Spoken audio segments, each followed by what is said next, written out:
Good morning, how are you? I'm a little bit cold, a little bit damp, and yeah, tired, beyond tired really. I worked late last night, so according to my sleep app, I've had about 3 hours sleep. Got a bit of a croaky voice. Now, we're supposed to be in spring here in Australia, but actually it feels like winter and it's really cold today. I woke up about 2 o'clock in the morning and I had to put the electric blanket on. So that's showing my age, and really that's what I want to talk about today. Being old and being gay. Not a great combination. Traumatic, actually, and that's not me being a drama queen, it is actually quite traumatic for me. A person who never expected to make this age. God. Um, Look, when I first came out in the 90s, so we're talking mid 90s, early to mid 90s, and I was at university, and you're finding your feet, and you're going out clubbing and pubbing and all those different things, and you're young and you're doing all these young people things, really, dancing the night away, dancing for days on end, drinking alcohol, getting up, going to lectures, despite being out till like 4 o'clock in the morning, and really just enjoying life. So for me, university was that big change, that that catalyst that actually brought me out as a gay person. Now, I remember, God, there was a few pubs I went to in Southampton where I was at university. There was the Smugglers, the Jailhouse, which then changed to Pinkies, and then it was the Magnum Club, which no longer exists. In fact, all of them no longer exist. None of them that I first went to when I was young. And I remember going in, and you always used to see the old, I say old people. I'm not being ageist because I'm old now, but you got to remember times back then were different. So I'm trying to be diplomatic and such. But you see the older people sat at the end of the bar. Generally, they were on their own. And I mean, as a young person, I used to think, oh my Lord, I hope I never end up like that. Now, thankfully, touch wood, I haven't. Let me explain. I mean, look, the majority of the older gay people I knew were single. And, they're still going to the pubs, still going to the clubs, and they were still, I don't know, were they trying to stay young? Were they trying to be that young person they once were? I don't know. I really don't know. But for me, I'm now their age and older. So I'm in my 50s. And the people I'm talking about were actually probably younger than me, so they're in their 40s. And there were older people as well. One of the most famous older people I remember talking to on numerous occasions, it was an absolute darling, was Danny LaRue. I mean, he went to the Magnum all the time. And I remember there was one particular day and I was sat, um, there was like the men's and women's toilets, and there was like this bit in the middle, really. And I remember I was sat on there, I'd had a particularly hard night, and I was feeling a little bit inebriated. And Danny LaRue, who, gosh, how old would he have been then? 70s probably. But he came out and he was chatting away. Such a lovely, lovely person, really lovely. And I have great fond memories of him. And and I remember sat there thinking, I'm a 20-year-old and I'm thinking, gosh, you know, I'm talking to someone that's 70 years old. I used to think mid 30s were old. And now I would kill to be in my mid 30s. As a gay person, growing old is really traumatic. And this is from my point of view. I miss being young. And if I could go back to being young, I would. Lots of people say, but you've got experience and you've learned from the mistakes you've made in the past. Yeah, but I want to go back and I want to make the same mistakes again. I don't have a problem with that, you know. I wouldn't change my life for anything. Well, there were maybe slight aspects that I may tweak for the better, but as a rule, I would not change my life. And the one aspect of it I loved was being young. I had hair. I had nice hair, you know. I used to enjoy the process of getting ready to go to the club, and um, I would have my hair dyed blonde. It was normally on a, gosh, what would it have been, a Thursday or a Friday? And my other half at the time, it was a hairdresser, always used to dye it for me and cut it. And yeah, it used to be great. And I had all sorts of hairstyles. You know, I used to be, Mohicans and all that type of stuff. I had a lot of piercings going on as well. So I loved getting dressed, getting ready, glamming up to go out. And I remember at the time it was, God, what was the one? I had a lot of Jean Paul Gaultier stuff. This was a student, and periods I was unemployed, and I had Jean Paul Gaultier. And I had this particular jacket, I remember it was a blue jacket, and it was quite military style back then, and there were all faces on it. It was lovely, a beautiful jacket. I wish I still had it. Obviously, I got rid of all those things, and that's a shame because these days I would actually fit into them because I've lost so much weight. Another thing about growing old, this is the thing, as a gay man, body is important, the way you look is important. Now, I've never ever been fantastically, I've never had fantastic abs or a great body. I just haven't. It's just very average or overweight, and they've sort of deviated between the two.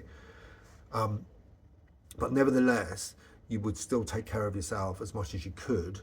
And I went through a phase. Of wearing male corsets just to hold it all in. I've always had moves. They're always going to be there, you know, to the day I die. I just cannot get rid of them. I've lost loads of weight over the years, but I cannot get rid of these. It's just not going to happen. But nevertheless, I took care of myself, and I wore some outrageous clothes I would never dream of wearing these days. You know, hot pants, leggings. I remember when I used to live above Pinky's pub, and I used to. It used to be in the St Mary's area of Southampton, and I would actually put my leggings on, slippers. I'd have like a waffle cardigan on, and a little crop top. And I used to walk down to Circle K, as it was then, to get a few bits. And it was kind of acceptable, but for me, I'm not sure other people probably appreciated it. But for me, it was okay. And I was quite able to do that. Would I do it these days? No. But these days, times have changed, and it would be far more acceptable. But it's about age. It really is about age. When I got up this morning and looked in the mirror, there is that old man looking back at me. And I'm white. I am white. I wear glasses all the time. I have no hair. Well, I have no hair on my head. I've got hair in other places I wish I didn't have. But, you know, these are the things you have to put up with as you get older. My weight has been an issue, so now I'm very careful with looking after my weight. It's something that, you know, it's a cross I have to bear as such. Other people are just skinny, stay skinny. Me, no, older I've got, the weight has piled on. But then again, when I was young, I was bigger as well, bigger than what I am now. And you can see, I mean, my face looks drawn, and it's not drawn because I'm unwell or might be a bit tired, but I'm not unwell. It's just because as you get older, this happens, and you look quite. Somebody said to me the other day, "Oh, you got quite a chiseled jawline. And I said, yeah. I said, but that, I mean, it's accentuated by the beard. So I've learned to actually do things to accommodate my older looks, really. And I, I see the wrinkles on my head. Um, I've never moisturised. Now, my other half moisturises every single day and night. I've never done that at all. And it'd probably kill me for saying this, but I think my skin's better than what his is. And that's probably due to the fact that he comes from Australia and I come from the UK. I've always hated the sun, although now I love it. So I never used to go out in it. So it kind of preserved my skin as such. So my skin isn't that bad. I've got these awful wrinkles on my head, and you can tell I'm old. And that's the trauma. That's the trauma. In the same way, I used to look at the people and the smugglers or, pinkies and think, oh my God, what's this old man doing in the pub? People must look at me now in the job I do or in my daily life and think, oh my God, he's such an old man. Or maybe that's just my insecurities about age, which is probably more to the fact. So learning to cope with it is easy in a way because I'm in a relationship. So I have nothing to prove. I'm not trying to find a partner. I have a partner. I'm not trying to be someone I'm not. I am literally who I am. I've learned to be comfortable in the skin I have. But other gay people, they are the problem. They've always been the problem, really. Especially the ones who like to, the muscle Marys, as we used to call them. They used to go out and, look after themselves, and they had the perfect body, Adonis looking, glistening muscles, and all the rest of it. People say to me, why don't you go to a gym? That's the reason I don't go to the gym. It's about feeling comfortable, and I would not feel comfortable in those circumstances. So, for me, it's a case of looking after myself as much as I can. I'm not going to put myself in a position where I'm going to damage myself further. So I've never trained or gone to a gym, and I'm likely to cause more damage by doing that. So I do have arthritis, especially in my wrists. So it would be quite difficult for me to do any form of, I don't know, lifting exercises in a gym. I've got this, shows how old I'm getting, I've got this hand, what do you call it? Hand exercising thing. You get the strength in your hand, so you're, it's on a spring. I can't think what it's called, but it gives you strength back in your hand, and it's actually working because I did damage my hand a while back, and apparently I've broken my wrist at some stage, and yeah, so I need to get that flexibility back because it's really quite stiff, and I do have a brace to wear if I need to. Try not to unless I'm lifting heavy stuff. With all this going on and your body falling apart, and you think, oh God, I want to be young. This here is still exactly the same. So your mind is exactly the same. Your voice changes. That's bizarre. So I have noticed, because I've got recordings from when I was young and to now, and I've noticed just how much your voice does change as you get older. It's quite odd because you can tell you're talking to an older person on the phone. I don't know why. It's just the tones. Maybe it's because they're a little bit. Are they lower? I think they're lower tones. I don't know. But things change. But as a gay man, getting old has been traumatic, really traumatic. Um, is it worse for me than you? If you're straight, is it worse? I don't know. You tell me. Let me know.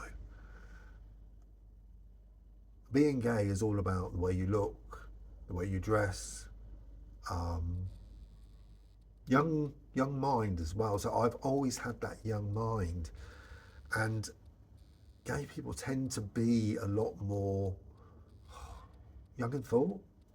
I was still partying and having that juvenile or youthful lifestyle right up until my mid 30s. You know, when my friends, people I went to school, college with, had settled down and got good jobs, good careers. director of this, director of that, and there's me sort of parting away.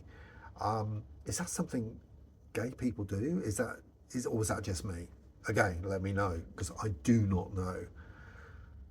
I've enjoyed life. I'm still enjoying life in a very different way. Life's very quiet, and I'm relaxed in the body I've got now. I've been on this health kick now since 2019, which is a long time, and I am as healthy really as I can be. I have health anxiety, but I'm as healthy as I can be. The thing I'm never going to be is old age, and I do have aches and pains. I mean, when I was overweight, I had problems getting out of bed and walking. I don't have those now, none at all. I can get out of bed, and I'm up really early, and I'm quite energetic and doing things. So that process, the process of change of looking after myself now has begun and has worked extremely well. And I know how to look after myself. And I think whether you're gay, straight, whatever, I think you just need to know how to look after yourself as you get older. I take lots of supplements. I eat healthy food. I do all those things. To my other half's consternation, who's saying you're just obsessed. Well, yes, I am. I do want to live as young as possible. And that really goes back to the amount of people I know that's died. And there has been a lot. And they've all died young, whether through suicide or accidental death through, I don't know, alcohol. I've had my fair share of deaths in my life, and far more than most. And it is quite upsetting, still is, still always will be. And I'm one of the rare ones, I guess, of my generation of club kids going out clubbing and enjoying life to the full, who's alive and happy and hopefully healthier than I've ever been. But only time will tell. So let me know your thoughts on this, because I need to know how you feel about getting old, especially if you're gay, because I know people say they're fine with it and they're comfortable with it, and they'd never go back. But is that really true? If you were given that opportunity, would you go back? I know I would.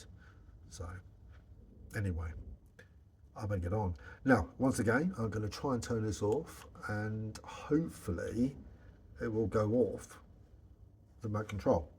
So let's have a look. Not quite yet.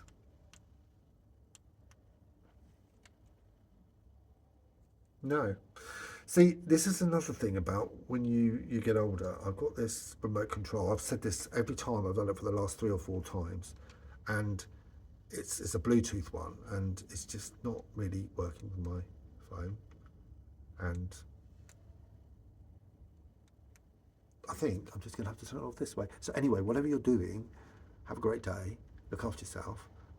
If you're old, do everything in your power to enjoy that, much as I do. And I'll speak to you next week. So ciao.